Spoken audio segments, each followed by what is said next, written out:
Kita sudah berjanji bahwa siap ditempatkan di mana saja. Ternyata begitu ada jauh sedikit sudah minta dekat lagi. Yang dekat juga minta lebih dekat lagi. Ini nggak akan selesai.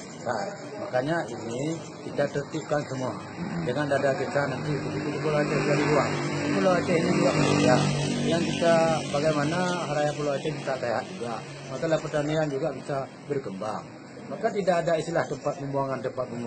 Ini harus kita berikan masukan kepada orang-orang ini semua supaya jangan ada kesan ini jauh ini, tapi kita melayani rakyat bukan untuk dilayani. Itu yang penting. Apa harapan lain yang ingin Bapak sampaikan di momentum ini, Pak? Ya, maka dalam momentum ini kita sampaikan pertama disiplin. Kalau tidak ada disiplin apapun yang kita laksanakan tidak akan terwujud. Kedisiplinan pegawai kita tingkatkan. Bagaimana juga rasa kasih sayang pegawai ini untuk rakyat harus kita tingkatkan, harus kita beri masukan dengan cara-cara siraman nurani. Ini insya Allah baik dokter dan pegawai yang lain kami sudah sepakat dengan Bupati mungkin seminggu sekali kita akan memberi siraman nurani bagaimana untuk kita melayani rakyat yang hakiki. Jangan dilayani kita, jangan dilayani dan jangan bangga, jangan takabur dengan pangkat ini karena ini sifatnya sementara.